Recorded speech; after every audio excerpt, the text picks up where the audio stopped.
Assalamualaikum warahmatullahi wabarakatuh.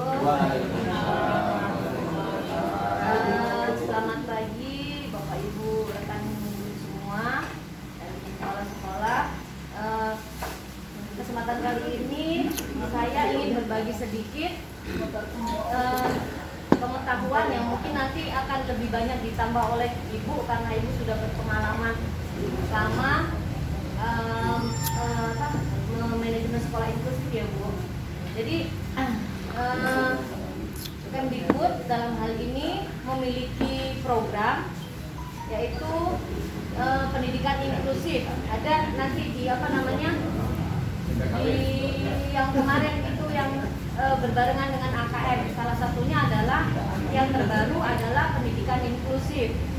Nah, pendidikan inklusif ini dimaksudkan agar kita sebagai seri pendidikan inklusif ini dimaksudkan agar kita sebagai pendidik siap untuk menerima siswa-siswa yang berkebutuhan khusus. Nah, nanti dalam seri pendidikan itu kita akan dipandu sedikit-sedikit ada materinya, mulai dari apakah itu yang disebut dengan sekolah inklusif, terus sekolah ramah anak dan sebagainya. Kemudian bagaimana langkah-langkah kita untuk menyongsong PBDB ya Bapak Ibu. Bagaimana kita menemukan siswa-siswa yang berkebutuhan khusus ini dari awal. Itu adalah sebenarnya tujuan kita, sehingga nantinya treatment yang kita lakukan itu bisa tepat. Nah, sebenarnya kalau dilihat dari mekanisme awal layanannya ini agak ribet ya Bu. Kenapa? Karena kita melibatkan banyak pihak, mulai dari rumah sakit, pelayanan, dan juga dinas pendidikan. Kenapa? Karena kalau selama saya di sini, ini kita sebenarnya hampir setiap tahun ini ada anak-anak berkebutuhan khusus yang ada di sekolah kita. Dari setiap tingkat itu pasti ada. Temukan masalahnya sudah di kelas 6. Jadi begitu kita mau mengajukan dia untuk ujian khusus sudah tidak bisa. Kenapa kita harus menemukan anak-anak ini sejak awal? Karena untuk memudahkan mereka juga nanti ujiannya di kelas 6 biar sesuai dengan kemampuan mereka gitu. Sebenarnya saya tertarik untuk ikut mempelajari pendidikan inklusif karena setiap tahun sepertinya saya kok menemukan anak-anak dengan kebutuhan ini. Ini juga kita lakukan agar kita tidak melakukan labeling terhadap anak. Labeling itu kita just anak itu bodoh, tidak boleh. Karena masing-masing anak itu mempunyai masalah sendiri-sendiri. Ada anak yang disleksia, ada anak yang disleksia itu tidak bisa kemampuan membacanya itu lambat. Terus ada anak yang disgrafia, kemampuan menulis dia itu lambat. Ada lagi diskalkulia jadi dia tidak lambat untuk berhitung. Jadi kalau kita bisa menemukan anak-anak ini masalahnya di mana sejak awal, sejak masuk, kita bisa menerapi anak ini sesuai dengan kebutuhannya. Sebenarnya tujuan dari pendidikan inklusif itu menurut saya adalah itu. Jadi kita bisa melakukan terapi yang tepat. Kita tidak melakukan labeling, wah anak itu bodoh. Tidak. Ini juga terjadi di kelas saya saat ini. Mungkin dengan nanti teman-teman semua belajar tentang pendidikan inklusif ini, kita akan lebih perhatian ke anak. Kita lebih mengenali, oh ini anak ini mempunyai keistimewaan apa yang harus kita bantu. Nanti di seri pendidikan inklusif ini kita akan dipandu setelah kita dapat teori. Selanjutnya adalah kita akan dipandu mengenali anak-anak yang kita rasa kita curigai memiliki masalah. Nah, dari situ nanti akan ada nih asesmennya. Ada nilai-nilai yang bisa kita masukkan di situ. Nanti akan langsung disimpulkan di situ juga. Jadi kayak ada programnya sudah. Nanti misalkan kita curiga si anak ini mengalami hambatan autis misalkan begitu, kita bisa masukkan poin-poinnya di situ. Kalau memang ternyata dia tidak termasuk dalam hambatan autis, maka dia tidak akan, skornya itu tidak akan muncul bahwa dia autis. Disleksia juga begitu. Ada beberapa poin yang menunjukkan anak ini disleksia misalkan. Kalau memang ternyata dia tidak disleksia, berarti ya identifikasinya itu tidak akan keluar. Mungkin nanti kita bisa mulai di awal PBDB ya Ibu. Jadi kita bisa, misalkan kita mencurigai si anak ini ada hambatan, nah kita langsung bisa wawancara dengan orang tuanya, atau langsung kita tes anak itu sendiri, kita masukkan poin-poinnya, dan kita bisa berkoordinasi dengan dinas ataupun apa, mungkin Ibu lebih tahu alurnya nanti untuk lebih bisa mentreatment anak ini lebih baik begitu. Mari teman-teman, terutama mungkin teman-teman yang ada di kelas bawah, ya semuanya sih, cuma mungkin khususnya teman-teman yang ada di kelas bawah yang lebih bisa berperan untuk anak-anak ini lebih diterima lagi oleh kita sendiri juga, oleh orang tuanya, dan kita bisa membantu anak-anak dengan kebutuhan khusus ini memperoleh pendidikan yang sesuai dengan yang seharusnya mereka dapatkan. Monggo silakan nanti dilihat di guru belajar yang sudah pada punya akun. Mari kita sama-sama belajar. Saya juga masih belajar, nanti kita sama-sama belajar ke Ibu, karena Ibu juga sudah sangat familiar lah, ahlinya dalam pendidikan inklusif. Kan udah ini Bu, udah terbiasa begitu. Kira-kira seperti itu.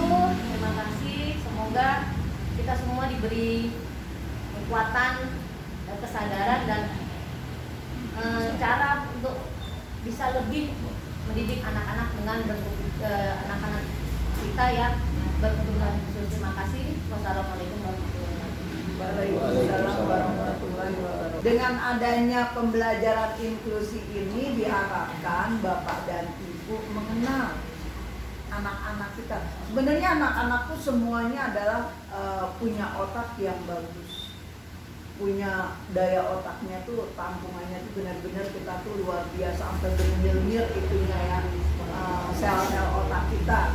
Nah, jangan coba, saya mohon kepada Bapak dan Ibu, kalau dalam pendidikan inklusi itu kan tidak ada kata membentak, tidak ada kata wah benar-benar, jadi tuh anak selalu kita berikan kebanggaan, karena dengan adanya kita memberikan kebanggaan maka akan timbullah sel-sel yang ada di otak itu akan tumbuh dengan berkembang. Kalau kita ya nggak usah jauh-jauh lah, kita ini air putih, yang satu kita kasih kata-katain, boleh deh Ibu Bapak buktikan, air putih yang satu 2 gelas, yang satu kita kata-katain goblok lu, tolol lu, ini dan sebagainya, yang ini ih kamu cantik, kamu manis, kamu ini, pokoknya dengan kata-kata yang positif itu akan bernilai beda. Nasi juga coba deh Ibu, boleh Ibu buktikan di rumah, karena saya sudah membuktikan 2 nasi di mangkok, yang satu tapi di sini kita katain, minta sebelah sana kita yang satu kita kata-katain, yang satu lagi kita ucapkan dengan kasih sayang, dengan kata-kata yang lembut, itu akan berbeda. Begitu juga anak kita. Nah, saya mohon kepada Bapak dan Ibu untuk tahun yang ajaran baru ini, jangan lagi kita mengucapkan kepada anak, kamu tuh bodoh, kamu tuh begini, kamu tuh pokoknya udah labelnya udah banyak tuh anak. Nah, itu anak akan merasa yang tadinya bisa juga nggak bisa. Nah, dengan adanya seperti ini, ya sama-sama lah kita akan menemukan. Di sini banyak nih sebenarnya, dari kelas 1 sampai kelas 6 saya lihat banyak anak-anak yang berkebutuhan khusus.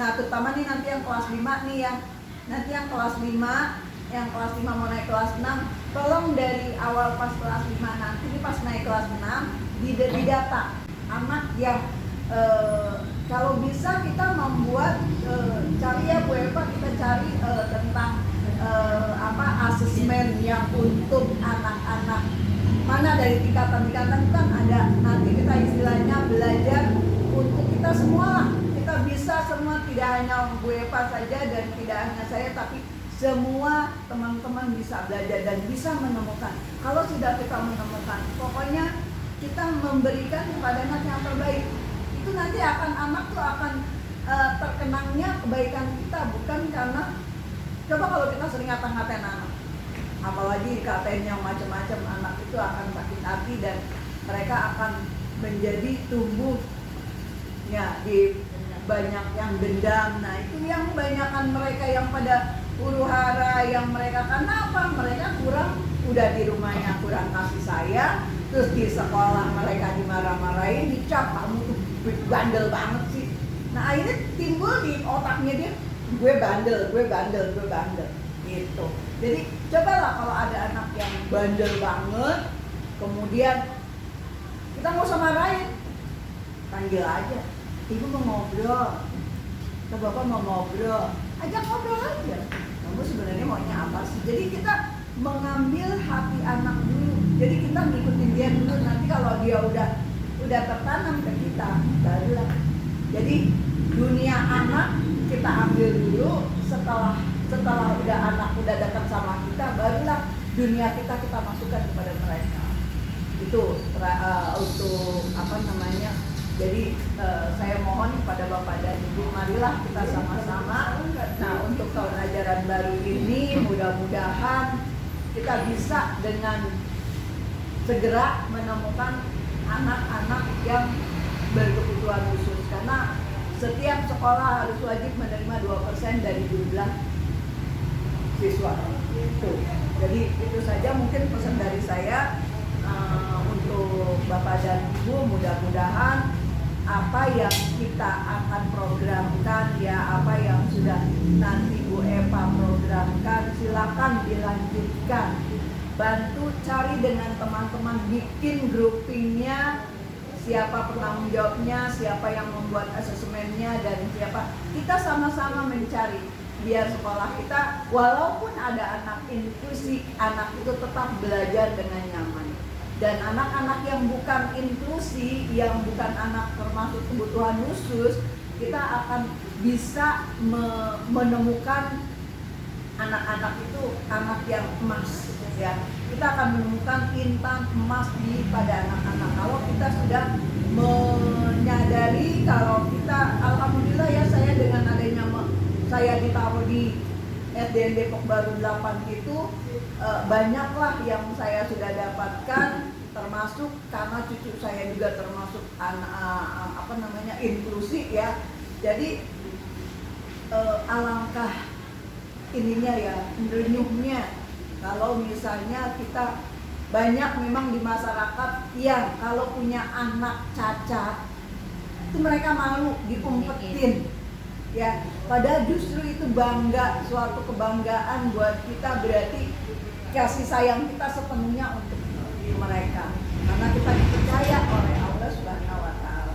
Jadi saya bermohon kepada Bapak dan Ibu, mudah-mudahan program dari pemerintah tentang sekolah inklusi bukan hanya SD Depok Baru 8 saja, tapi di sekolah-sekolah kita bisa menemukan anak-anak yang berkebutuhan khusus ya, walaupun bisa ada yang lambat dalam belajar dan sebagainya.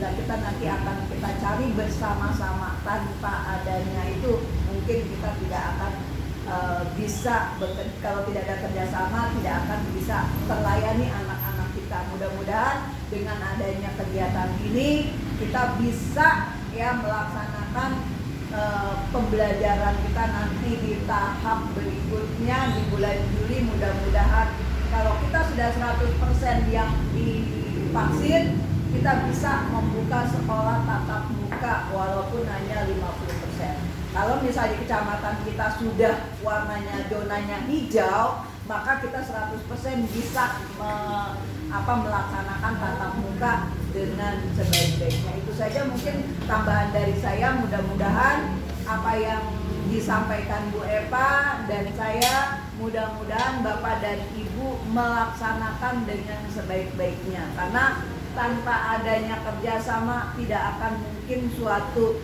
bangunan itu akan berdiri tegak. Gitu juga kita saling satu dengan yang lain, kita sama-sama. Yuk kita bekerja bersama-sama, kita belajar bersama-sama, carilah ilmu walaupun kita istilahnya sudah tua tapi tidak ada kata tua dalam belajar. Jadi belajar dari mulai dalam perut ibu kita sampai ke liang lahat. Itu saja barangkali dari saya, penambahan saya. Mudah-mudahan apa yang saya sampaikan ada manfaatnya, yang baik diambil, yang buruk tolong dibuang. Assalamualaikum warahmatullahi wabarakatuh.